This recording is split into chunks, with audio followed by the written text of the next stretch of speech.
তাহলে ধারাবাহিক সলভ ক্লাসের অংশ হিসাবে আজকে তোমাদের গণিত সলভ ক্লাস হবে ইনশাল্লাহ। দেখো, গণিত 100 মার্কের প্রশ্ন হয়ে থাকে ক্যাট কলেজ ভর্তি পরীক্ষায়। সেক্ষেত্রে আমরাও তোমাদের গণিতে 100 মার্কের পরীক্ষা নিয়েছিলাম। 1 নাম্বার প্রশ্নে সঠিক উত্তরটি খাতায় লেখো, অর্থাৎ 20টা এমসিকিউ ছিল, মাল্টিপল চয়েস কোশ্চেন, 20 মার্ক। তো অনেকেই পারছো, অনেকে পারো নাই। তো যারা ভুল গেছে তারা ঠিক করে নেবে খাতায়, ঠিক আছে? আর তোমাদের যে কোনো প্রশ্ন থাকলে তোমরা অবশ্যই আমাকে তাৎক্ষণিক করবে অথবা পরে করবে। তোমাদের মনে মধ্যে প্রশ্ন আছে কিন্তু বলতেছো না, এমনটা কখনোই করবে না, ঠিক আছে? তোমরা অনায়াসে প্রশ্নটা আমাকে বলে ফেলবে। আর যদি কেউ কোনো প্রশ্নে নাম্বার পেয়ে থাকো, মনে হচ্ছে সঠিক, আমাকে সেই প্রশ্নের নাম্বার সহ আমাকে বলে ও খাতায় ওখানে গ্রুপে লিখে রাখবে। তাহলে তোমাদের সেই প্রশ্নের নাম্বারটা বৃদ্ধি করে, খাতায় নাম্বারটা বৃদ্ধি করে তোমাদের ইনশাল্লাহ রেজাল্ট শিটে তৈরি করা হবে, ঠিক আছে? মডেল টেস্ট 3-এর। তাহলে 28 থেকে 40 পর্যন্ত মৌলিক সংখ্যা কয়টি?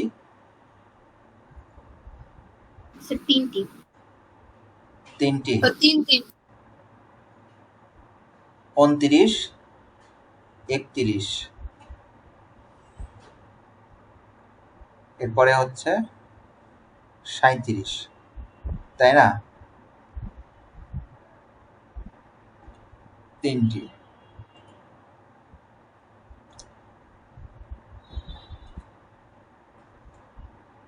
জন ছাত্রের 25 নম্বরের পরীক্ষায় প্রাপ্ত নম্বর সমূহ নিম্নরূপ: 11, 12, 13, 15, 17, 18, 14, 18, 13, 18 এই উপাত্ত সমূহের মধ্যক কত?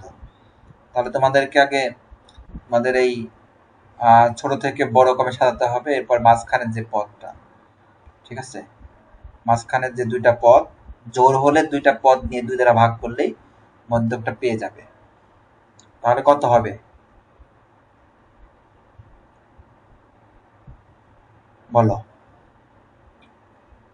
উপাত্ত সমূহের 14.5 হবে।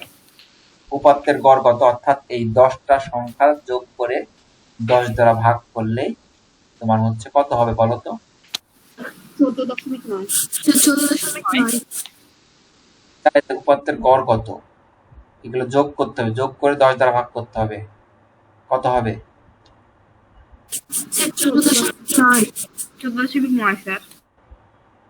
14.9।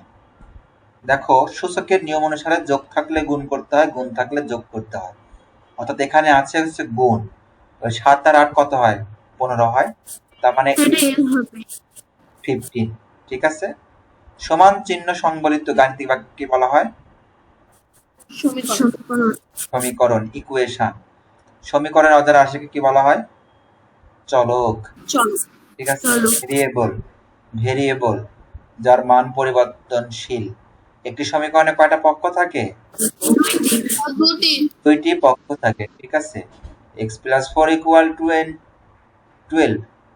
সমীকরণের চলক কোনটি? x। চলকের মানটিকে সমীকরণের কি বলা হয়? মূল বলা হয় অথবা বীজ বলা হয়। যেহেতু এগুলো এক কথায় আনসার, আমি এই জন্য ব্যাখ্যা করতেছি না, ঠিক আছে? 4/5 কে শতকরা প্রকাশ করলে কত হবে? মানে 20 দ্বারা গুণ করতে হবে লব এবং হরকে, তাহলে 5 বিশং 4 বিশং 80, 80% হবে। 270 টাকা 18% কত টাকা? 270 এর 18/100, তাহলে এই শূন্য কাটা, এখানে 9, এখানে 5, এখন 27 আর 9 গুণ করে 5 দ্বারা ভাগ করলে যেটা হবে সেটা কত হবে সামিহা? 48.6 টাকা, ঠিক আছে? 48.6 টাকা। এরপরে 6:9 এর সমান্তর অনুপাত কোনটি? স্যার 12:18। 12 অর্থাৎ ইকুইভ্যালেন্ট রেশিও, লব পুরো পদ এবং উত্তর পদকে একই সংখ্যা দ্বারা গুণ বা ভাগ করতে হবে। তাহলে দেখো 12 2 দ্বারা গুণ করলে কি হবে? 12 আর 9 দুগুণে 18, এটা হবে। 40 কেজি চালে একটি পরিবারে 20 দিন চলে। 70 কেজি চালে ওই পরিবারে কতদিন চলবে? 40 কেজি চালে চলে 20 দিন চলে, তাহলে 35 দিন চলবে। ঠিক আছে, সহজ ছিল। ষষ্ঠ শ্রেণীর মডেল টেস্ট পরীক্ষায় 120 জন শিক্ষার্থীর মধ্যে 20% ফেল করলো। 120 জনের মধ্যে যদি 20% ফেল করে, কতজন শিক্ষার্থী ফেল করে বলো তো? 120-এর 20%, তাহলে এটা কাটলাম, এটা কাটলাম, 24 জন ফেল করে, তাই না?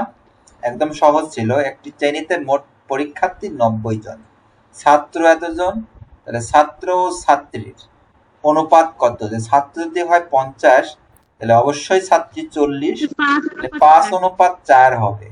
36 জন লোক একটি কাজ 9 দিনে করতে পারে। 12 জন লোক উক্ত কাজ কত দিনে করতে পারে? 36 জন যদি 9 দিনে করে, হ্যাঁ 27 দিনে। মিনার ভর 14 কেজি, মিধুর ভর 7 কেজি হলে 2:1 হবে, তাই না? 2:1 হবে। 9/12 এর সমতুল্য ভগ্নাংশ কোনটি বলতো? 9/12, 3 3 9, 3 12, অর্থাৎ m। ঠিক আছে, 11% কত? এটা কত লিখতে পারবো? 11/100। ঠিক আছে, 11/100 এটা হবে। 4 হালি কলার দাম 64 টাকা। 4 হালি মানে 16টি কলার দাম 64 টাকা, তাহলে 12টি কলার দাম কত বলতো? বলো। 4 হালি কলার দাম যদি 64 টাকা হয়, 4 হালি মানে 16টা, 16 মানে একটার দাম হচ্ছে তোমার কয় টাকা করে? 4 টাকা করে, তাহলে 12 4 বারং 48 টাকা। ঠিক আছে, 48 টাকা হবে, এটা হবে 48 টাকা,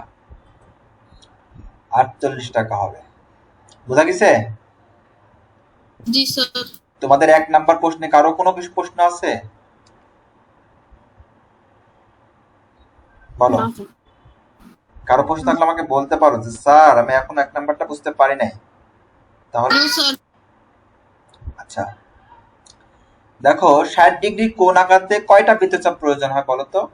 এই যে এই দেখো এটা একটা বৃত্তচাপ অঙ্কন করলাম, আবার এখান থেকে করলাম, তাহলে কয়টা বৃত্তচাপ হলো? 2টা।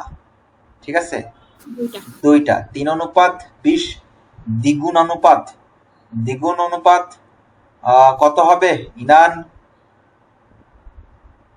বলো? দ্বিগুণ অনুপাত মানে কি? পূর্ব রাশিকে বর্গ করে পূর্ব রাশিকে বর্গ করে পূর্ব রাশি, উত্তর রাশিকে বর্গ করে উত্তর রাশি, তাহলে 9:4। সেটা দ্বিগুণ অনুপাত স্যার। 9:4। আর স্যার যদি কোনো 400। আর স্যার দ্বিভাজিত অনুপাত হলে কোন রাশির পূর্ব রাশিকে বর্গমূল করে এবং পূর্ব রাশির জায়গায় এবং উত্তর রাশির বর্গমূল করে উত্তর রাশির জায়গায় বসালে যে অনুপাত পাওয়া যায় তাই হলো দ্বিভাজিত অনুপাত। এটা দ্বিগুণ অনুপাত, উভয় রাশিকে স্কয়ার করতে হবে। জি জি জি শিওর। তাহলে 25 টাকা কত টাকার 20%? বলো, 25 টাকার কত টাকার 20%? 125 টাকা স্যার। 125 টাকা। 1 গজ সমান কত ইঞ্চি? 1 গজ সমান কত ইঞ্চি? 3। 1 গজ সমান কত ইঞ্চি? 1 গজ সমান 36 ইঞ্চি। 36 ইঞ্চি। 36 ইঞ্চি সমান কত ফুট বলতো? 36 ইঞ্চি সমান কত ফুট বলো? 36 ইঞ্চি সমান কত ফুট? 3 foot sir. 3 ফুট, কারণ 1 ফুট সমান কত ইঞ্চি? 12 ইঞ্চি স্যার। 12 ইঞ্চি, ঠিক আছে। 1 পাম সমান কত ইঞ্চি? 1 পাম। পাম কি স্যার? পাম পাম হচ্ছে যে তোমার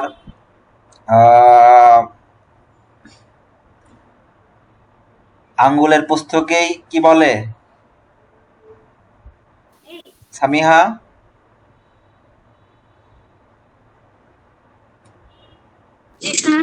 আঙ্গুলের প্রস্থকে কি বলে?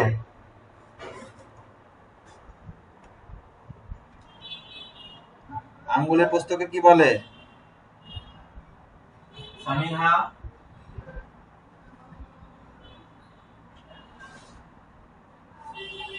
বলো। কি বললেন শুনতে পাইনি। বললাম যে আঙ্গুলের প্রস্থকে কি বলে? স্যার এটা জানি না। পাম স্যার। তাহলে 1 পাম সমান 3 ইঞ্চি, ঠিক আছে। যদিও তোমাদের এগুলো আসবে না, তারপরে তোমাদেরকে বলে রাখলাম আঙ্গুলের প্রস্থকে পাম বলা হয়, আঙ্গুলের প্রস্থকে পাম বলে, ঠিক আছে। পয়কার ম, পাম। এইসব পাম বা কিউবিট এরা মিশরীয়রা ব্যবহার করতো, ঠিক আছে। আমাদের এগুলো কাজে লাগে না, আমরা ব্যবহার করি মিটার, সেন্টিমিটার, গজ, ফুট, ইঞ্চি, ঠিক আছে। এগুলো আঙ্গুলের প্রস্থকে পাম বলা হয়, আর 1 পাম সমান 3 ইঞ্চি হয়। বোঝা গেছে? তোমার পদের সংখ্যা n বিজোড় হলে মধ্যকতম পদের মান হবে, সূত্র এটা। তাহলে n+1 ডিভাইডেড বাই 2, ঠিক আছে। গোলকের তলের আকৃতি কি রূপ? বক্রতল। শতকরা শব্দের অর্থ কি?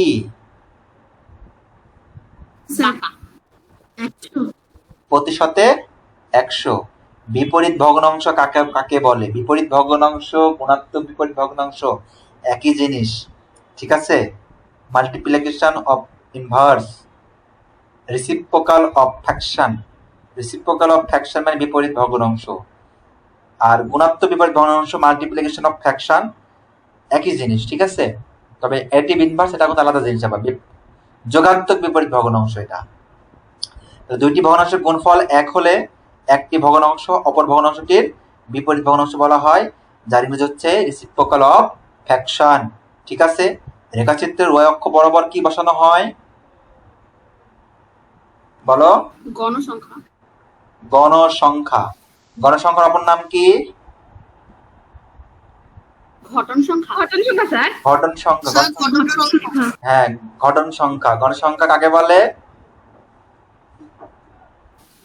স্যার কি বলে উপাত্ত ট্যালির মোট সংখ্যা।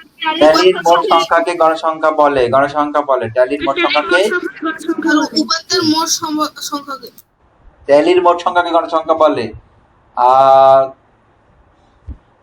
গণসংখ্যা ইংরেজি কি? Sir frequency. ফ্রিকোয়েন্সি, ফ্রিকোয়েন্সি মানে হচ্ছে গণসংখ্যা, ফ্রিকোয়েন্সি, ঠিক আছে। পড়াইছিলেন, এই মুহূর্তে মনে পড়ছিল না। আমি তোমাদের মেলা কিছু পড়াইছি, যদি তোমরা মনে রাখতে পারো তাহলে সফল কাম। আচ্ছা, গণসংখ্যা পড়তেছিলাম। তাৎপর্যপূর্ণ অঙ্কের উদাহরণ দাও। 1 2 3 4 5 6 7 8 9 এগুলো হচ্ছে তাৎপর্যপূর্ণ অঙ্ক। এখানে একটা উদাহরণ দিলে হবে না? 1 2 3 কয়েকটা দিবে অঙ্কের উদাহরণ দাও। তুমি একটা দিবে, খালি এক লিখতে হয়ে গেল? কয়েকটা দিবে, দিলে না হয় কয়েকটি, ঠিক আছে। হ্যাঁ, 42 48 ক 53 45 50 সংখ্যাগুলোর গড় 47 হলে ক এর মান কত? বলো। 44। 44। নজহাত বলছে 44। জি। এরপরে নিয়ন, আমার একটা ছাত্র ছিল, বুঝতে পারছো, অফলাইনে, নিয়ন রায়, গত বছর। ও খুব মার খেত। মনে পড়ে গেল ওর নাম। নাম ইয়ে করে, ওর বাসা হয়তো তোমার পঞ্চগড়ের দিকে, ঠিক আছে।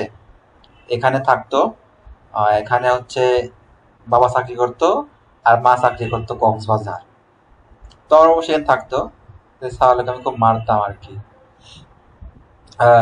পড়া না পারলেই। নিয়ন গণিত পরীক্ষায় 90 নম্বর পেয়েছে, এখানে 90 সংখ্যাটি হলো তোমার খাজা ম্যাডাম চিনে, ঠিক আছে। উপাত্ত। 24 জন ছাত্রের গড় ওজন 42 কেজি হলে মোট ওজন কত? 1008, ঠিক আছে, 1008 দশমিক 3 মাল্টিপল 0.48 এর গুণফলে দশমিক বিন্দুর পর কয়টি অঙ্ক থাকবে? তিনটি, কারণ এই দুইটা আর এই একটা, তিনটা।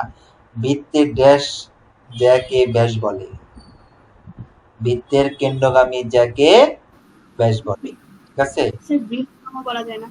বৃত্তের এই কেন্দ্রগামী জ্যা হলে সেটা কি হয়ে যাবে? ব্যাস হয়ে যাবে।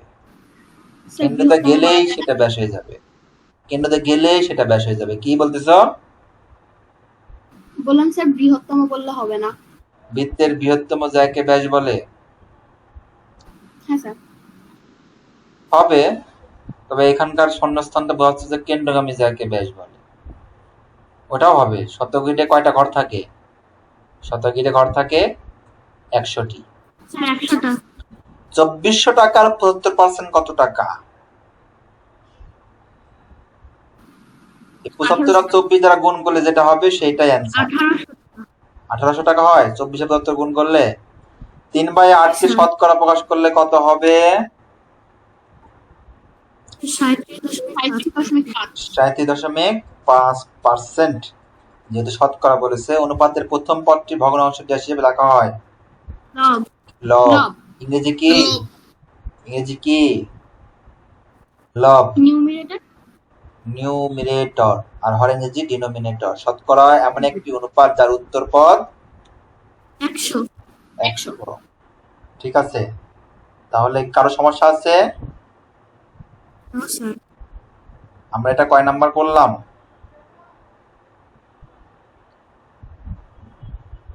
Sir 4 number.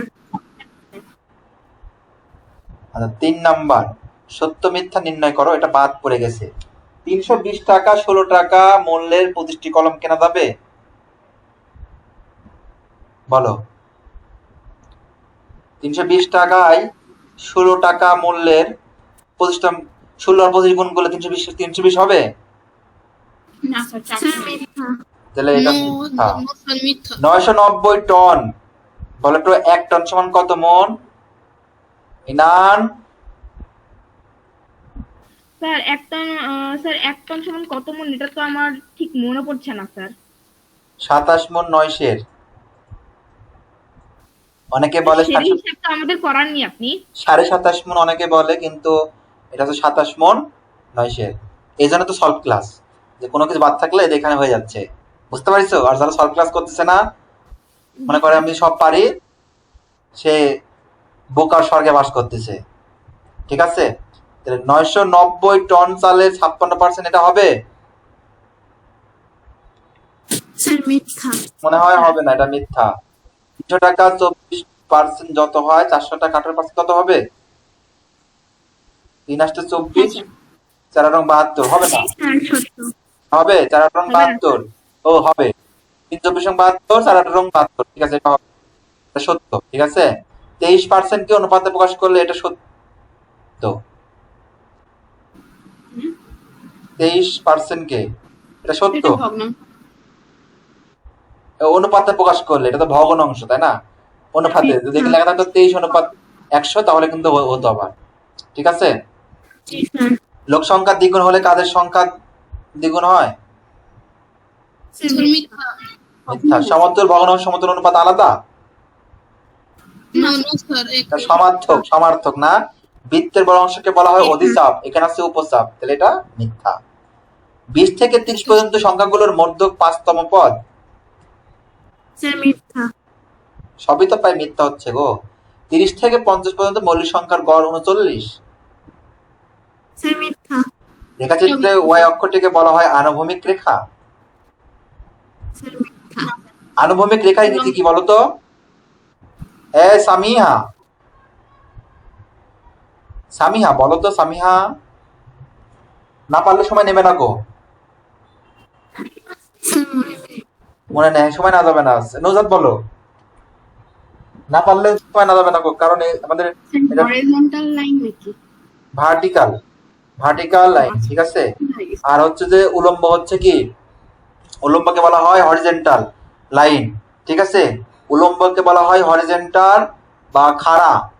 আর আনুভূমিকের আরেকটা নাম কি, সায়ন, সায়ন রেখা, আনুভূমিক রেখা, ভার্টিকাল লাইন।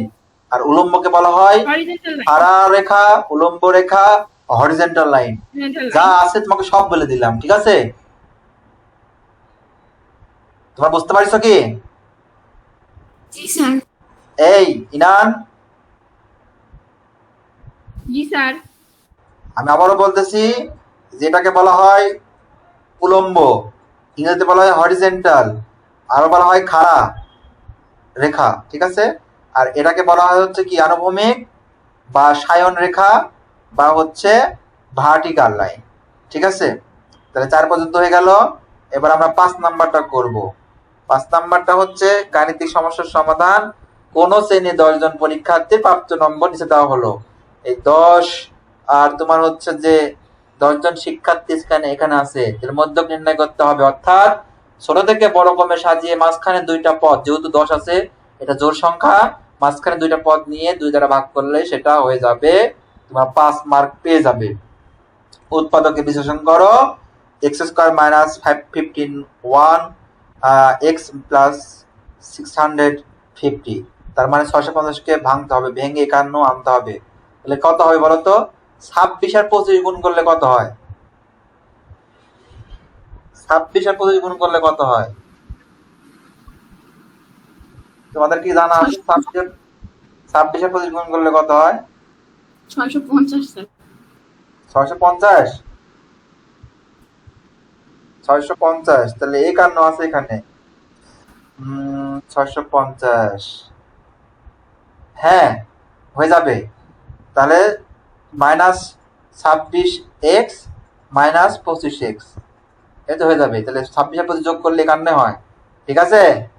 স্যার তাহলে উত্তর হবে এরকম, x মাইনাস 26, x মাইনাস 25, ঠিক আছে।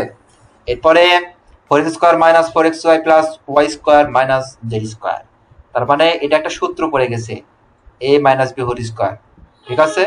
আবার এটা, তারপর লাস্টে সর্বশেষ যেটা আসবে সেটা হচ্ছে যে a স্কোয়ার মাইনাস b স্কোয়ারের একটা সূত্র আসবে। বোঝা গেছে? তোমরা বুঝতে পারছো এটা? স্যার কারো কোনো প্রশ্ন থাকলে বলতে পারো যে স্যার এখনো বুঝতে পারি নাই, ঠিক আছে। কারণ তোমরা পাওনার জন্যই ক্লাস করতেছো, পারলে তা ক্লাস করতে না, তাই না? জি স্যার। নিচের সমীকরণ দুটি থেকে সূত্রগুলোর সমীকরণ প্রশ্নগুলো উত্তর দাও। তাহলে 2y + 1 = 9, 2z - 9 = 3 + z। সমীকরণ দুইটি চলক কি কি, তাদের মাত্রা বা ঘাত কত? বলো স্যার 1। শিক্ষার্থীরা বলো। হ্যাঁ প্রবলেম নাই স্যার। বলো। তাহলে কি বলবো y আর কি z, তাই না? ঘাত হচ্ছে এক এক করে। স্যার? ঘাত 1। হ্যাঁ 1 1। সমীকরণের মূল নির্ণয় করো। তাহলে y এর মান নির্ণয় করতে হবে, z এর মান নির্ণয় করতে হবে। আগে সিম্পল, খালি তোমার চলক 2y = 8, অর্থাৎ 1 নম্বর সমীকরণের মূল হবে তোমার 4, ঠিক আছে। তোমাদেরকে একটু মুখে কইতে যাচ্ছে, 2z এখানে আছে মাইনাস z, তাহলে z এখানে হবে 12, আর z এর মান হবে 12, 1 এর মান হবে হচ্ছে 4, আর এটার মান হবে 12। কারো কোনো প্রশ্ন আছে? No sir. 2 নং সমীকরণের সমাধান করো, y + z নির্ণয় করো। এটা সমাধান তুমি করে ফেললামই, 12 বললামই তো। এবং y তোমার রেশিও z, ঠিক আছে। স্যার 1:3। কারণ 4 অনুপাত যখন হবে তোমার 12, তাহলে 1:3, 4 3 4 12। একটি স্কুলের শিক্ষার্থীর সংখ্যা 750 জন। বছরের শুরুতে 8% শিক্ষার্থী নতুন ভর্তি হলো, 2% শিক্ষার্থী অন্যত্র চলে গেল। নতুন কতজন শিক্ষার্থী ভর্তি হলো? বুঝতে পারছো? নতুন শিক্ষার্থী কতজন ভর্তি হলো, তোমাদেরকে এটা সমাধান করতে হবে। তাহলে 750 জন শিক্ষার্থী আছেই, ঠিক আছে।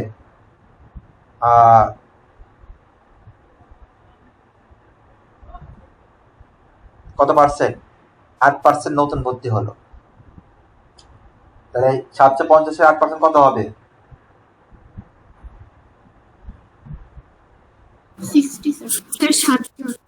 আসলে 60 জনই নতুন হবে, ঠিক আছে। 60 এটা হবে নতুন। এরপরে চলে যাওয়া শিক্ষার্থীর সংখ্যা যদি আগত শিক্ষার্থীর সংখ্যা সমান হয়, তবে আগত শিক্ষার্থীর সংখ্যা কত হবে? 2% শিক্ষার্থী উন্নত চলে গেছে, তাহলে 750-এর 2% কত হবে? স্যার 15 জন। 15 জন। তাহলে নতুন শিক্ষার্থী 60 জন, 15 জন চলে গেছে, তাহলে আগত কত? স্যার 45 জন। 45 জন, 45, ঠিক আছে। তাহলে বর্তমানে ওই বিদ্যালয়ের শিক্ষার্থী সংখ্যা কত? তাহলে 750 জন, নতুন আসছে 60 জন, তাহলে কত হয়?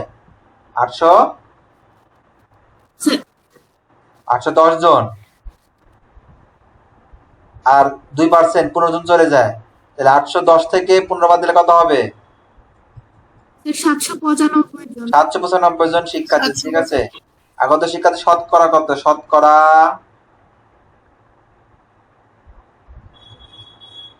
বলো। 25%। 25% হবে 15/60, তাহলে 1/4। এটাকে শতকরা প্রকাশ করতে হবে। 1/4 গুণ 100, 4×5 100, 25। প্রদত্ত বয়সকে মানের ঊর্ধ্বক্রমে সাজাও, অর্থাৎ ছোট থেকে বড় ক্রমে সাজাতে হবে। মধ্যক প্রসারক নির্ণয় করো। কতবার প্রত্যেক পরীক্ষায় থাকে মধ্যক আর প্রসারক, ঠিক আছে। মধ্যক প্রসারক আর সমস্যা আছে কি? গড় নির্ণয়, কতগুলো যোগ করলেই হয়ে যাবে গড় নির্ণয়। বোঝা গেছে? জি স্যার। পরিধি কাকে বলে? বৃত্তের সম্পূর্ণ দৈর্ঘ্যকে বলা হয় পরিধি।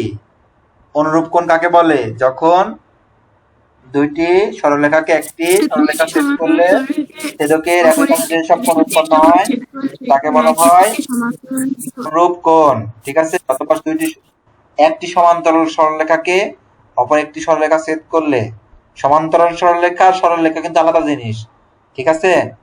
সমান্তরাল সরলরেখা হচ্ছে রেল লাইন, আর একটা শুধু সরলরেখা মানে একটা রেখা, ঠিক আছে, সরলরেখা। তাহলে একটি সমান্তরাল সরলরেখাকে একটি সরলরেখা ছেদ করলে ছেদকের একই পাশে যেসব কোণ উৎপন্ন হয় তাকে বলা হয় অনুরূপ কোণ, ঠিক আছে। অনুরূপ কোণ ইংরেজি কি? নুজহাত।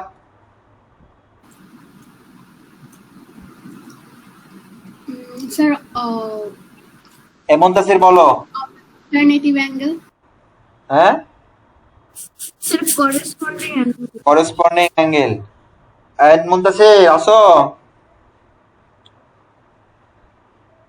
ফারহান, একান্তর কোণে হচ্ছে অল্টারনেটিভ অ্যাঙ্গেল, ঠিক আছে। সমান্তরাল রেখা, প্যারালাল লাইন।